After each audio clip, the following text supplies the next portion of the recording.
사무엘상을 다 마치고 사무엘하를 하는데요. 오늘부터 사무엘하 마칠 때까지 여러분들이 성실하게 또 이 시간을 사랑해 주시고 지금처럼 나오셔서 함께 말씀 듣고 기도하고 이렇게 할 수 있으면 참 좋겠습니다. 사무엘하를 시작하면서 그 내용을 혼돈하기 쉬운 세 책을 여러분 구별할 수 있겠습니까? 사무엘서와 열왕기서와 역대기서, 이 세 권을 여러분 구분할 수 있겠습니까? 성경을 공부하면서 이 세 책을 구별하지 못한다, 그건 조금 성경 공부를 덜 했다라고 생각하시면 될 겁니다.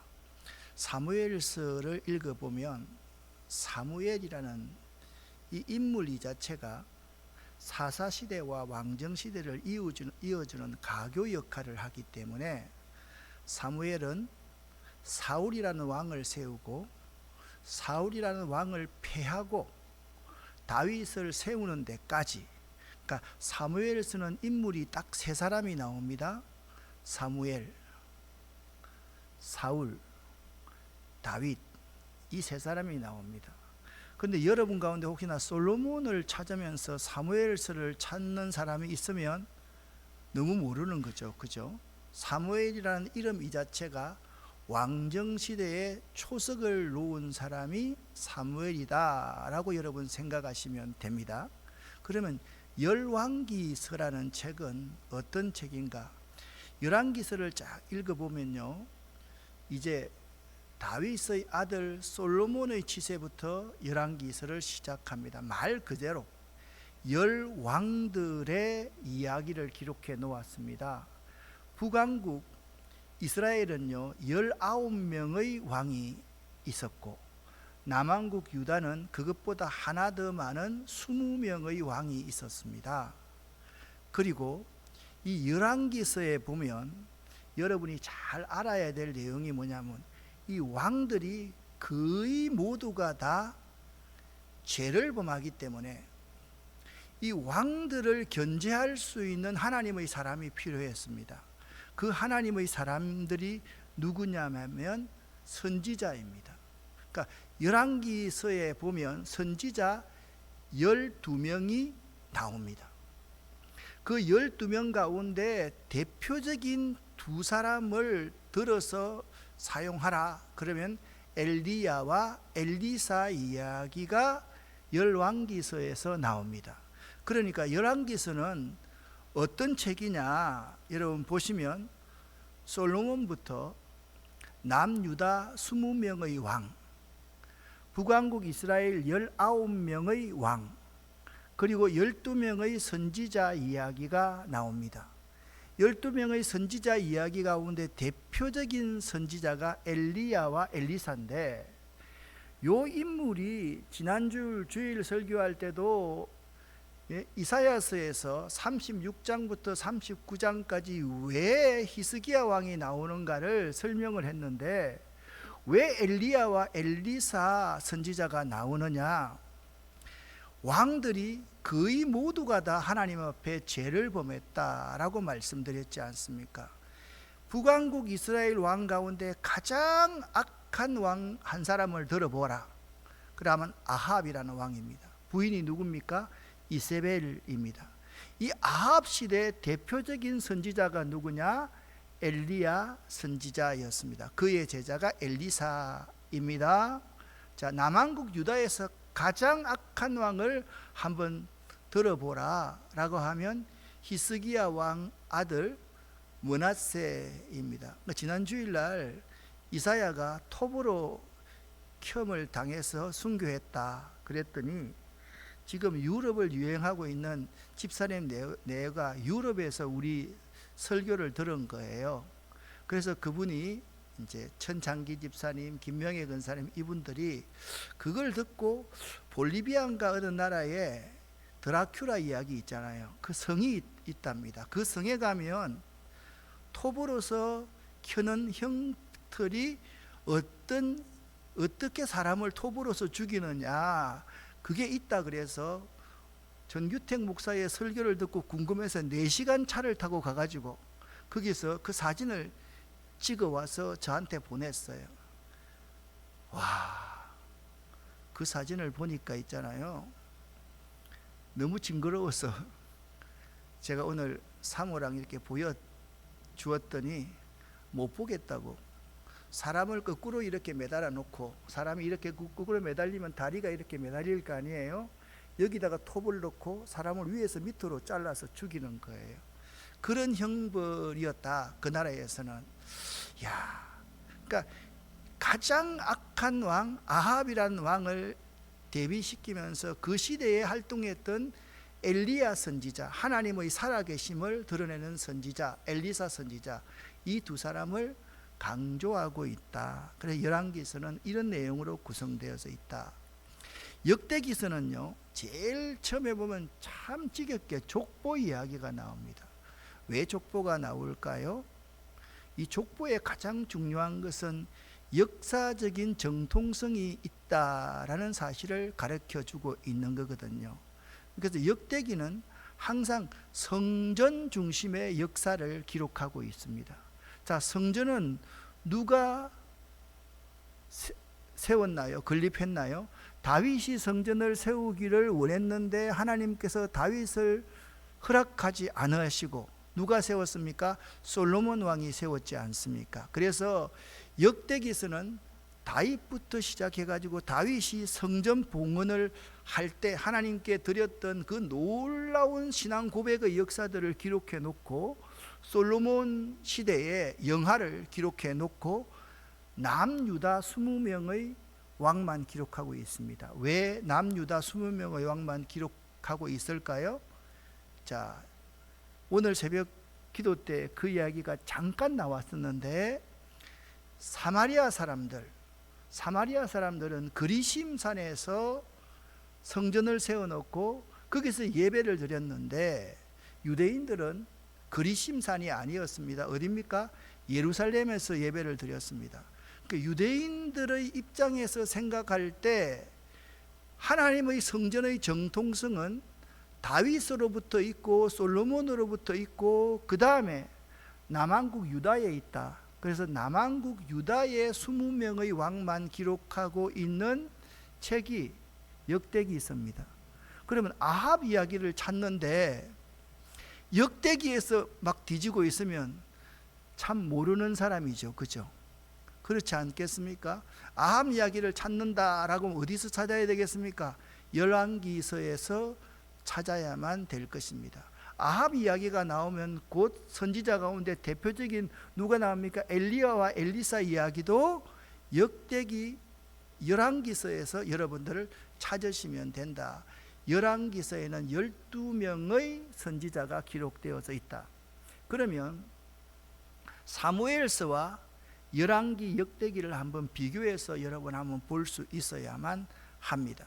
사무엘과 열왕기서는 연대기적으로 기록하고 있다고 한다면 역대기는 통계적으로 기록하고 있습니다.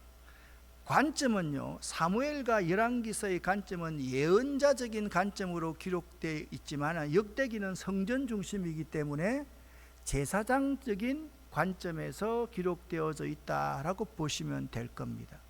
그리고 기록 범위는 사무엘서와 열왕기서는 남북 이스라엘과 유다에서 기록되고 있다면 역대기서는 오직 유다 나라만, 남왕국 유다 나라만 기록되고 있습니다. 강조점이면 사무엘과 열왕은 왕권을 강조하고 있다라고 한다면 역대기서는 하나님의 성전을 강조하고 있습니다. 그리고 사무엘서와 열왕기서는 의도는요, 아주 죄에 대해서 고발적인 그러한 성격을, 사무엘서는 악한 왕 사울이 얼마만큼 악해지는가, 그 부분과 다윗이라는 사람은 부족하고 악함에도 불구하고 그것을 극복해서 얼마나 하나님께 들림받은 왕으로 세움을 받는가에 대해서 말하고 있고, 열왕기서도 왕들은 그렇게 악해 가지만은 하나님의 선지자를 통해서 그 왕들과 백성들을 바로 세워 나가는 고발적인 성격을 의도로 기록해 놓았다라고 한다면, 역대기는 하나님의 성전을 건축하는 데 있어서 힘들기 때문에 격려적인 그러한 성격, 위로와 격려의 성격을 많이 가지고 있다. 사무엘서와 열왕기서는 객관적인 관점으로 기록되었다라고 한다면, 역대기는 아주 의지적인, 의도적인 그러한 선택이 기록 방법이다. 자, 그러면 지난 시간까지 사무엘상의 결론적인 메시지는, 사무엘상은 16장부터 마지막 31장까지 두 사람을 비교하고 있다. 기억나시죠? 고개를 좀 끄덕끄덕 해봐. 기억나시죠? 그죠? 그 두 사람의 차이가 어떤 차이가 있느냐? 첫 번째, 같이 읽어보겠습니다. 다윗은 순종의 사람이었습니다. 그러면 사울은요, 불순종의 사람이었던 거예요. 두 번째, 다윗과 사울의 차이점은 기도의 여부였습니다. 다윗은 매사 하나님께 물었지만, 사울은요, 하나님께 묻지 않고 자기 감정대로 움직이고, 그리고 신접한 여인을 찾아갔습니다. 세 번째, 다윗과 사울의 차이점은 사람을 대하는 삶의 태도입니다. 사울의 주변에는 처음에는 좋은 사람들이 많았지만 모두 떠나거나 죽습니다. 특별히 그가 죽입니다. 그렇지만 다윗 주변에는 처음에는 어렵고 힘든 사람이 모였지만 그들은 점점 더 용사가 되어가고 다윗을 위한 충성스러운 신하가 되었습니다. 어떤 사람이 되고 싶은지 여러분 딱 알겠죠? 그죠? 네 번째, 다윗과 사울의 차이점은 성직자를 대하는 자세입니다. 다윗은 항상 성직자를 귀하게 생각하였지만 사울 왕은 성직자를 하대하며 자신의 권력을 위해서라면 어떤 성직자든지 모두 죽여버립니다. 그것이 사울 왕의 가장 잔인한 점입니다. 다섯 번째, 다윗과 사울의 차이점은 언약을 중시하느냐에 있었습니다. 아멘. 다윗은요, 이제 사무엘하, 오늘부터 읽는 사무엘하의 가장 중심 내용은, 다윗은 하나님의 언약 아래에 있는 사람이다라는 사실을 사무엘하에서는 강조하고 있습니다. 그리고 사무엘상에서는 하나님의 언약에 대한 이야기가 사무엘 선지자를 통해서 다윗에게 말씀되어지고, 그리고 사울의 아들 다윗과 다윗이 그렇게 사랑했던 그 사울의 아들을 통해서 하나님의 언약이 이어져 갑니다. 그 아들이 누굽니까? 다윗과 누굽니까? 골리앗? 사울의 아들이 누굽니까? 야, 좀 이따가 나오니까 좀 보세요. 자, 여섯 번째, 다윗은 모든 사람에게 신뢰를 얻었습니다. 그러니까 다윗은요, 모든 사람에게 신뢰를 얻었다. 지난 주간에 우리 장로님 회사에 예배를 드렸는데, 그 부인 권사님한테 제가 물어봤어요. 당신 남편이 내가 봐도 절대로 사업을 잘한 사람 같지가 않는데 사업이 잘 되는 이유가 아내 입장에서 남편이 뭐라고 여깁니까? 라고 물었더니 그 아내가 하는 말, 첫 번째, 이 사람은 처음부터 항상 퍼주기를 좋아하는 사람이었습니다. 그렇게 말하는 거예요. 두 번째, 그러면 남편의 성공 비결이 무엇입니까? 이 사람은 항상 꾸준하고 성실한 사람입니다. 세 번째는, 그러면 세 번째는, 그랬더니 이 사람은요, 아무리 하찮은 사람에도 하대하지 않고 그를 끝까지 존중하고 배려하면서 지금까지 사업을 해왔습니다. 그러더라고요. 이야, 대단하네. 당신 신랑, 나는 지금까지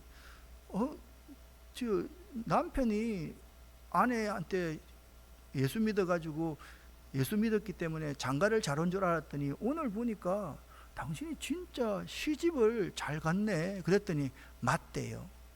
여러분, 다윗은요 이런 사람이에요.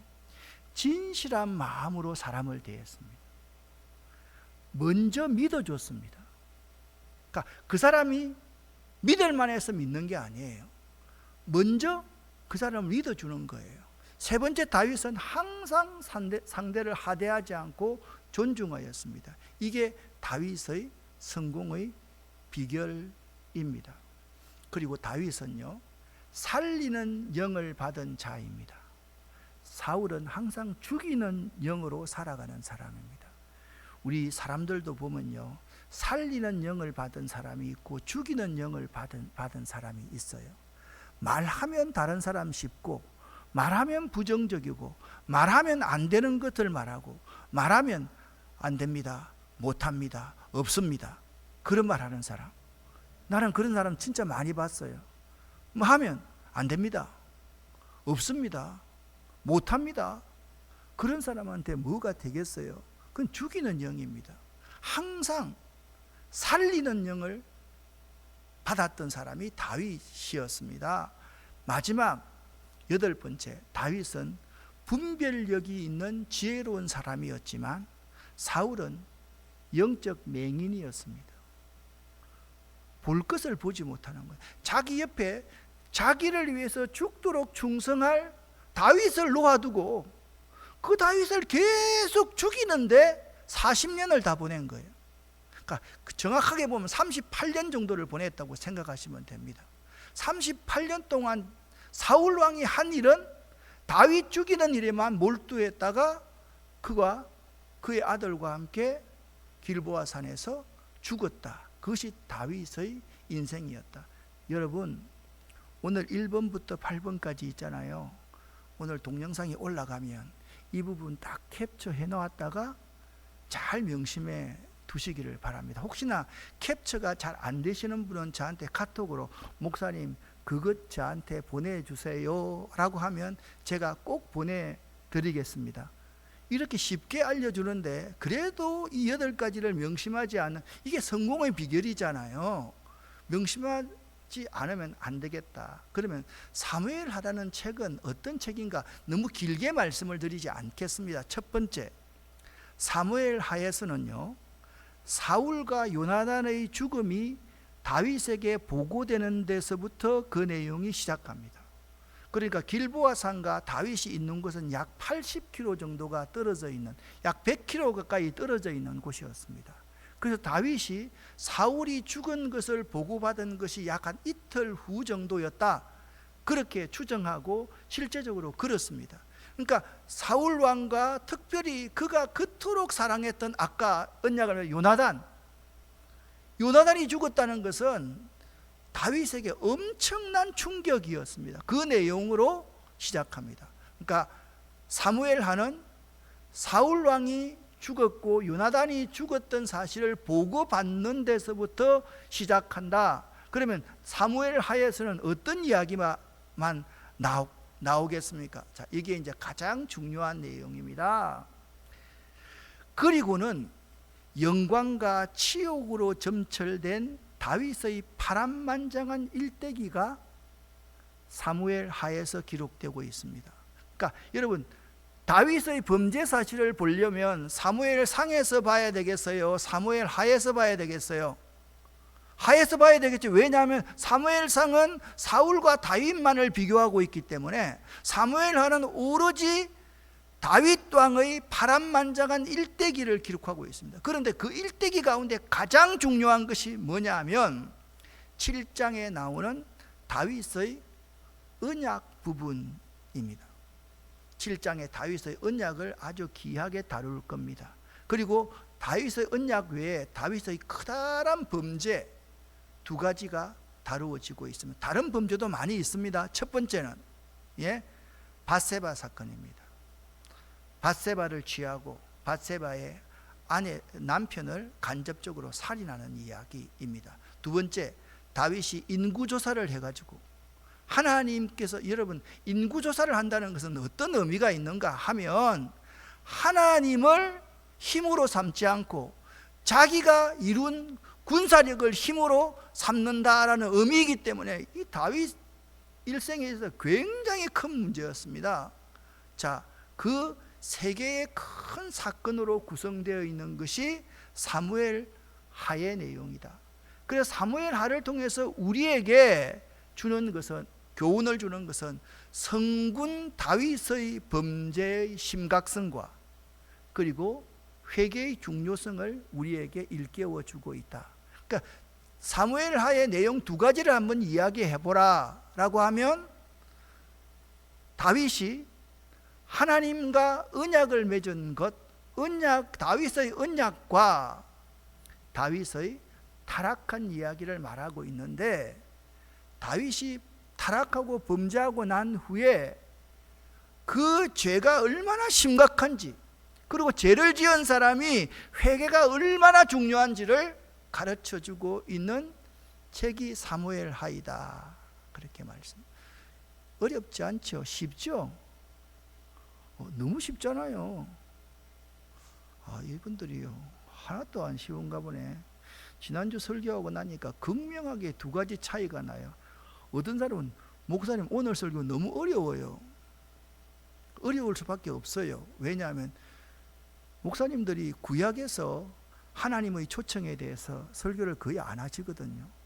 신약에서 예수 그리스도의 초청은 설교를 많이 하는데, 구약에서의 초청은 이야기를 거의 안 하시거든요.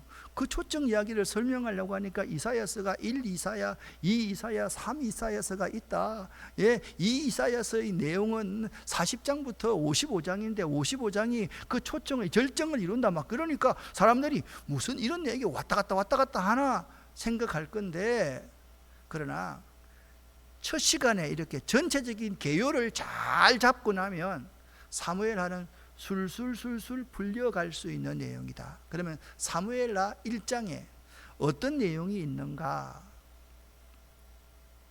10절까지 말씀을 보니까 사울의 죽음을 다윗에게 아말렉 소년이 알려줍니다. 5절 말씀입니다. 다윗이 자기에게 사울의 죽음을 알리는 그 청년에게 질문을 합니다. 사울과 그 아들 요나단이 죽은 줄을 네가 어떻게 알았느냐? 그렇게 말을 했습니다. 자, 그렇게 하니까 이 아말렉 청년이 뭐라고 대답하는가 하면, 내가 도착했을 때 사울 왕이 죽지 않고 고통 중에 있었습니다. 그래서 사울 왕이 내게 간청을 하기를 이렇게 간청했습니다. 내 곁에 서서 나를 좀 너무 고통스러우니 나를 좀 죽여다오. 그가 엎드려진 후에는 살 수 없는 줄을 내가 알고, 그래서 그가 죽여달라고 해서 내가 사울 왕을 죽이고 사울 왕의 왕관과 팔에 있는 고리를 벗겨서 내 주 다윗에게로 가지고 왔나이다 라고 보고를 한 거예요. 맞죠? 근데 가만히 이 본문 말씀을 잘 한번 살펴보십시오. 사무엘상 31장 4절부터 5절까지 말씀을 같이 한번 읽어보겠습니다. 그가 무기를 든 자에게 이르되 내 칼을 빼어 그것으로 나를 찌르라. 할례 받지 않은 자들이 와서 나를 찌르고 모욕할까 두려워하노라 하나, 무기를 든 자가 심히 두려워하여 감히 행하지 아니하는지라. 못 죽였다는 거예요. 옆에 있는 호위 군사 가운데 한 사람 가장 못 죽였다는 거예요. 이에 사울이 자기의 칼을 뽑아서 칼 위에 자기가 엎드려짐에 5절 읽습니다. 무기를 든 자가 사울이 죽음을 보고서 그도 따라 죽었다. 그렇게 말씀하고 있습니다. 사울이 어떻게 죽었습니까? 스스로 죽었습니다. 그런데 이 아말렉 청년이 와서 하는 말이, 사울 왕이 죽여달라고 하기에 내가 죽을 수밖에 없는 사람이기 때문에 어쩔 수 없이 죽여서 그의 왕관과 그의 모든 것들을 가지고 내 주이신 왕께 왔습니다 라고 대답한 거예요. 이 친구가 다윗에게 상을 얻기 위해서 거짓말 했어요? 거짓말 안 했어요? 거짓말 한 게 딱 성경을 보면 드러나는 거죠. 자, 다윗이요 아말렉 소년을 죽입니다. 14절 15절 말씀 같이 읽겠습니다. 다윗이 그에게 이르되 네가 어찌하여 손을 들어 여호와의 기름 부음 받은 자 죽이기를 두려워하지 아니하였느냐 하고, 다윗이 청년 중 한 사람을 불러 이르되 가까이 가서 그를 죽이라 하매 그가 침에 곧 죽으니라. 아멘. 여러분, 아니 이왕 죽은 거, 자기 원수 죽었는데 뭐 죽일 필요까지 있겠습니까? 라고 여러분 생각할 수 있지 않겠습니까? 다윗이 어떤 생각을 가지고 있었는지 여러분 사무엘상 26장 여러분 기억하시죠? 25장에서 사울 왕을 처음 죽일 수 있는 기회가 있었습니다. 그렇죠? 그때 죽이지 않습니다. 어떻게 옷자락만 베고 죽이지 않았습니다. 그다음 24장에서 그 다음에 다윗이 어떤 경험을 합니까? 25장에서 아비가일 나발과의 만남을 갖잖아요. 그러면서 26장이 지나고 나발과의 관계를 가지면서 원수는 하나님이 죽이시는구나, 그걸 깨달았습니다. 그리고 26장에서 두 번째 죽일 수 있는 기회가 왔습니다. 그때 아비새에게 이렇게 말합니다. 저에게 사울왕 죽일 기회를 주십시오. 제가 단칼에 죽이겠습니다 하니까, 죽이지 말라. 누구든지 손을 들어 여호와의 기름 부음을 받은 자를 치면 죄가 없겠느냐? 치면 안 된다는 거죠. 다윗이 또 이르되 여호와께서 살아계심을 두고 맹세하노니 여호와께서 그를 치시리니.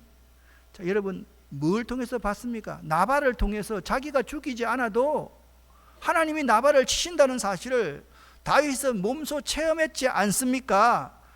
또는 하나님이 치시거나 또는 전장에 나가서 죽을 것이다. 다윗은 그것을 믿고 있었던 거예요. 실제로 사울이 어떻게 죽었습니까? 전장에서 블레셋 군사에게 죽임을 당했지요. 17절입니다. 11절입니다.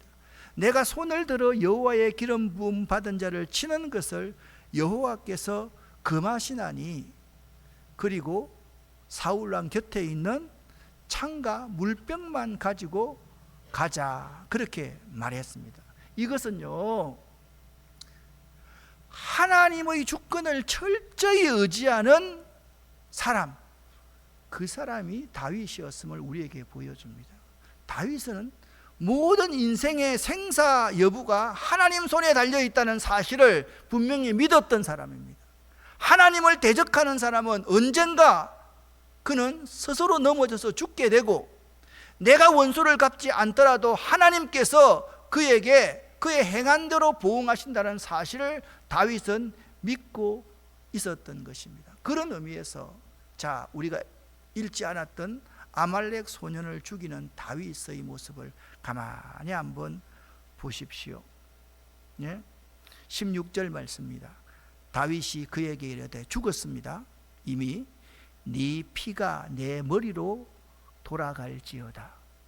네 입이 내게 대하여 정언하기를 내가 여호와의 기름 부은 자를 죽였노라. 자기가 그런 거, 내가 여호와의 기름 부은 자를 죽였습니다 라고 말했기 때문에, 여러분 그래서요, 다윗은 정말이지 대단한 영적인 통찰력, 인사이트가 있는 하나님의 사람임을 우리가 알 수가 있습니다. 이런 정확한 판단을 할 수 있는 사람이 그렇게 많지 않습니다. 보세요, 내 편 되겠다고 와서 자기 원수가 죽었습니다. 근데 우리가 여기서 한번 생각해 봐야 될 게 있습니다. 왜 원수가 죽었는데, 아니 말씀드렸잖아요, 40년 치세 가운데서 38년 동안 다윗 죽이려고 따라다니다가 죽었던 사람이 사울 왕이었습니다. 여러분 같으면 그 원수가 죽었는데 고소하지 않겠습니까? 그렇지 않겠어요? 안 그래요? 나만 그러나? 나 같으면 참 고소할 것 같아요. 그런데 다윗은 이런 진심을 가지고 있습니다. 여러분 잘 들으십시오. 첫 번째, 같이 읽어보겠습니다. 다윗은 이 일을 하나님의 관점으로 보았다. 그러니까 이 일이 하나님이 기뻐하시는 일인가 아닌가를 다윗이 생각했다는 거예요. 하나님은요, 원수의 불행을 보고 기뻐하시지 않는다는 사실을 그는 알았습니다.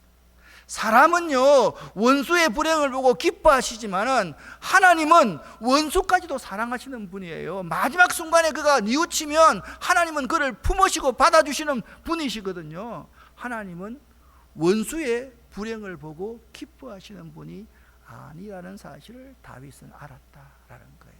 이제 옆에 사람이 잘못되면 고소하다 이런 말 절대 하지 마시기를 바랍니다. 아닙니다. 그거 하나님의 관점으로 봐야 돼요. 두 번째, 같이 읽습니다. 다윗은 공동체적인 입장에서 생각했습니다. 사울이요, 개인적으로는 원수지만 이스라엘 공동체에서는 나라의 왕이었습니다. 한 나라의 왕이 쓰러지고 죽임을 당했으니 전체적으로 볼 때는 나라가 위기고 아주 비통한 순간이었습니다. 다윗은요, 이스라엘 민족 공동체를 생각하고 이스라엘 민족 공동체를 하나님께서 자신에게 맡겨주셨다는 사실을 알았기 때문에 공동체적인 관점에서 사울의 죽음을 바라보았다라는 것입니다. 얼마나 대단합니까? 참 1%라도 이런 다윗을 좀 닮았으면 좋겠다라는 생각이 제게 들었습니다. 세 번째, 같이 읽습니다. 다윗은 사울을 객관적으로 보았습니다. 주관적으로 생각하면 사울의 죽음은 기뻐할 일이지 슬퍼할 일이 아니었습니다. 그러나 객관적으로 보면 그에게도 장점이 있고 칭찬할 점이 있고 배울 것이 있다는 사실을 알았습니다. 그건 어떻게 아느냐? 오늘 뒤에 사울이 죽었을 때 다윗이 예가를 지어서 슬퍼하는 노래를 지은 그 부분 가운데서 19절, 그를 가리켜 이스라엘 영광이라 용사라고 칭송하고 있으며 23절, 사울과 요나단의 관계를 가리켜 생전에 사랑스럽고 아름다운 관계라고 그렇게 하였고요, 독수리보다 빠르고 사자보다 강하였다라고 합니다. 이런 말들은 사울의 장점을 칭찬한 말인 것입니다. 여러분, 된 사람은요, 상대를 보면서 99가지의 단점이 있더라도 하나의 장점을 볼 수 있는 사람이 된 사람, 난 사람이 될 수 있는 겁니다. 그런데 그 하나의 장점을 보지 않고 단점만을 자꾸 들추어내는 사람이 있습니다. 그런 사람은요, 된 사람이 될 수 없고 난 사람이 결코 될 수 없다는 사실을 명심할 수 있기를 바랍니다. 상대방의 장점을 볼 수 있어야만 됩니다. 여러분, 단점만 보면요, 부부간에도 살 수 있는 사람 한 사람도 없습니다. 그렇지 않아요? 나만 그렇나? 근데 그의 장점을 보면요, 그 하나의 장점이 99가지 단점이 있더라도 장점을 다 덮어버릴 수가 있는 거예요. 할렐루야. 이게 다윗의 대단한 점이었습니다. 네 번째입니다. 함께 읽습니다. 다윗은 사울 한 사람만 생각한 것이 아니라 그와 함께했던 사울의 아들들과 사울의 여러 군인들을 생각했습니다. 왜 그렇습니까? 그들은 모두 사울에게 충성했고요, 사울을 따랐기에 함께 전사할 수 있었던 것입니다. 그 가운데는 자기가 사랑하는 친구 요나단도 있었다라는 것입니다. 사울 한 사람 죽는 것이 아니라 그를 따르는 모든 사람들이 들을 생각했던 거예요. 만약 있잖아요, 다윗이 나발을 그때 죽이기로 자꾸 갔을 때 아비가일이 와가지고 말리지 않았으면 나발 가문에 누구도 죽었겠습니까? 그 종들도, 신실한 종들도, 죄 없는 사람도 다 죽었겠죠. 예? 심지어는 아이까지 다 남자는 다 죽였겠죠. 얼마나 큰 문제이겠습니까? 한 사람을, 사울을 보지 말고 사울을 따르며 충성했던 사람, 사울의 그 아들들, 특별히 요나단을 보면 한 사람이 아니라 모든 한 공동체의 모든 사람들을 다 생각했다라는 겁니다. 마지막 한 가지입니다. 다윗은요, 사울의 원수의 죽음을 하나님의 언약의 관점으로 바라봤습니다. 다윗과 요나단의 우정은 잘 알려져 있지 않습니까?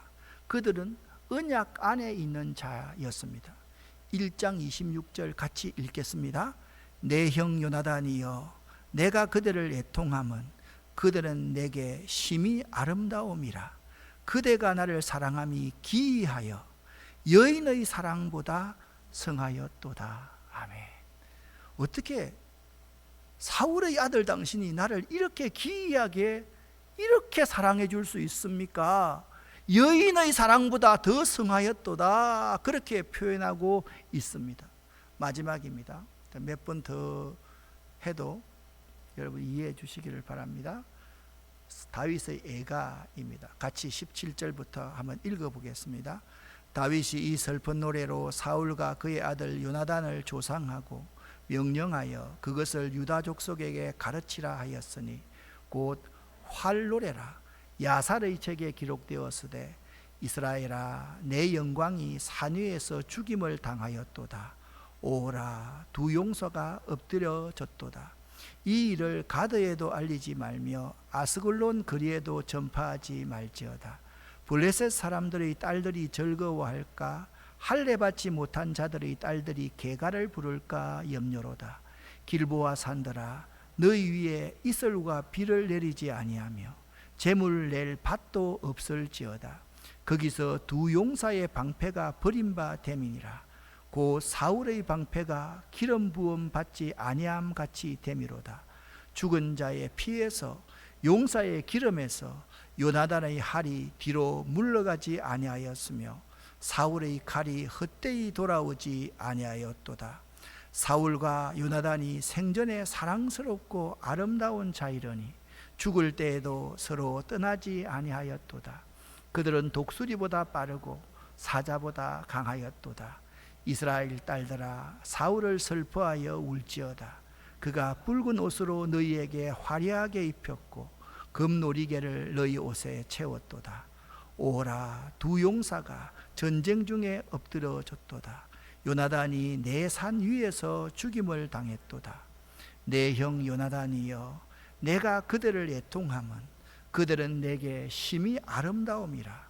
그대가 나를 사랑함이 기이하여 여인의 사랑보다 더하였도다. 오라 두 용사가 엎드려졌으며 싸우는 무기가 망하였도다 하였도다. 아멘. 이 본문 말씀을 보면 똑같은 문장이 세 번씩이나 나옵니다. 오라 두 용사가 엎드려졌도다 19절입니다. 25절 오라 두 용사가 전쟁 중에 엎드려졌도다. 27절 오라 두 용사가 엎드려졌으며, 여기 있잖아요. 18절 말씀을 보니까 야살의 책에 기록되었으되 라고 나와 있지 않습니까? 야살의 책이라는 것이 뭐냐 하면 의로운 자들의 책이라는 뜻입니다. 이 책은요 여호수아 13장 10장 13절에 언급되고 있고 이스라엘의 전쟁사 혹은 영웅들의 행적을 기록한 내용이고 시와 노래로 엮어져 있습니다. 또한 민수기 21장 14절에 여호와의 전쟁기라는 책도 있었는데 애석하게도 이 두 책은요 지금 전해지지 않고 있습니다. 얕은 야살의 책은 영웅들의 행적을 기록하는 책이다. 그렇게 여러분 알아두시면 되겠습니다. 이제 말씀을 결론 맺습니다. 다윗은 먼저 자신의 슬픔의 원인인 두 용사의 죽음을 밝히고 있습니다. 그리고 이 일이 이스라엘의 원수 블레셋에게 기쁨을 주는 일이 되지 않기를 원하고 있습니다. 아울러 두 용사의 죽음은 길보아의 산들이 황폐하게 되는 것이 마땅할 정도로 매우 슬픈 일임을 강조합니다. 그리고 계속해서 사울과 요나단의 용맹과 미덕을 찬양하며 그들의 죽음을 크게 애도합니다. 이와 같은 다윗의 예가를 통하여 우리는 자신의 이익보다 하나님의 영광을 소중히 여기고, 아멘, 자신을 핍박하는 자를 오히려 사랑하고 용서하는 다윗의 인격을 볼 수 있습니다. 동시에 친구를 사랑하는 우정의 극치를 깨달을 수 있습니다. 다시 말해서 다윗은 함께 읽습니다. 아무에게도 악으로 악을 갚지 말고 모든 사람 앞에서 선한 일을 도모하라. 할 수 있거든 너희로서는 모든 사람으로 더불어 평화하라는 로마서 12장 17절 18절 말씀을 가장 아름답게 실천한 사람이라고 할 수 있을 것입니다. 오늘 서론 부분 여러분과 함께 나누었습니다. 기도하겠습니다.